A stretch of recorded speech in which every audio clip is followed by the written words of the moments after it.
sekarang saya ingin sampaikan, tidak ada satupun manusia yang bisa sampai kepada tiga kematian itu selain manusianya Tuhan.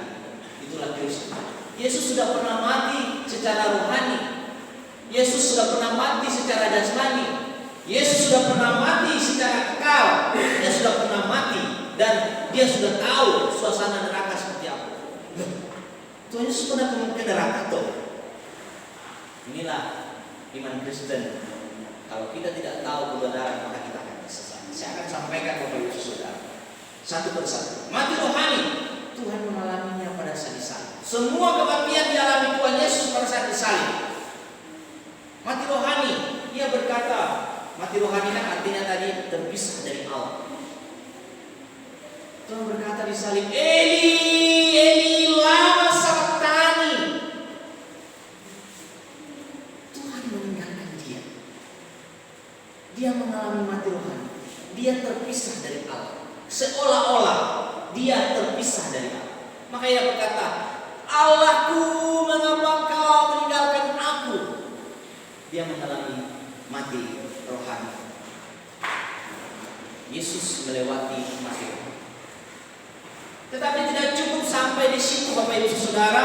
Dia juga mengalami mati jasmani. Kapan? Pada saat dia putus nafas, disalib juga dia berkata, ke dalam tanganmu kuserahkan nyawaku. Mati dia. Mati jasmani Yesus alami juga. Lalu mati rohani, jasmani sudah Tuhan Yesus lakukan, dan yang terakhir dia juga mengalami mati kekal. Apakah dia masuk ke dalam neraka? Tidak. Suasana neraka seperti apa? Dalam kitab Perjanjian Baru, ketika Lazarus meminta Abraham, orang meminta kepada Lazarus, dia berkata, Abraham, tolong berikan mandat, tolong berikan kepada Lazarus supaya dia memberikan saya setetes air saja.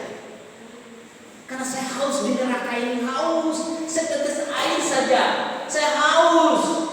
Masih ingat kisah itu? Ketika Tuhan Yesus memberikan ilustrasi, saking panasnya suasana di neraka itu, Yesus mengalami. Ketika dia haus, dia berkata, aku haus. Lalu kemudian prajurit itu memberikan dia air. Dari mana? Anggur yang asam.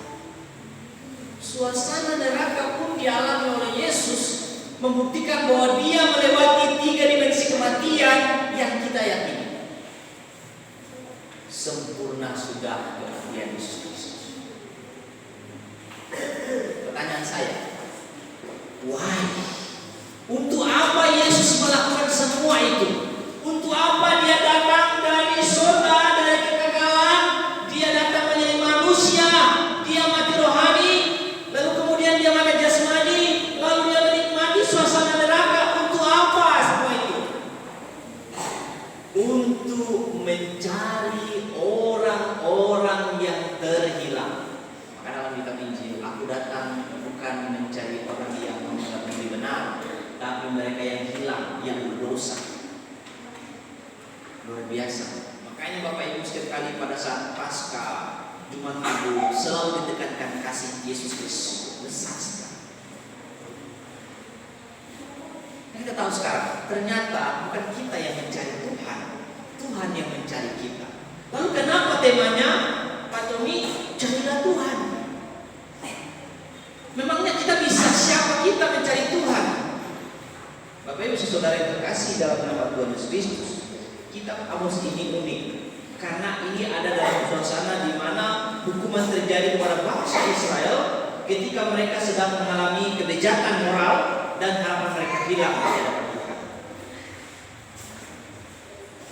Bapak Ibu saudara, sebenarnya dalam kitab Efesus pasal 2 ayat 1 berkata, semua kita ini adalah orang-orang yang mati. Sebenarnya kamu semua adalah orang yang mati di dalam iman. Kita mati. Sekarang kita mati atau hidup? Kenapa kita katakan kita hidup? Karena Yesus telah bangkit memberikan kita kehidupan. Tapi masih banyak orang yang mati di luar sana yang tidak mengenal Kristus dan tidak menikmati kebangkitannya. Bapak Ibu Saudara yang terkasih dalam nama Tuhan Kristus. Kenapa ini dikatakan merupakan sebuah perintah? Carilah.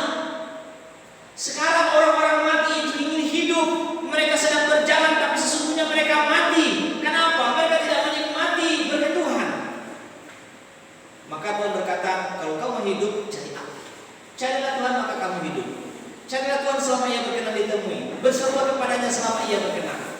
Selama ia hidup. Selama dia hadir. Bapak Ibu Saudara.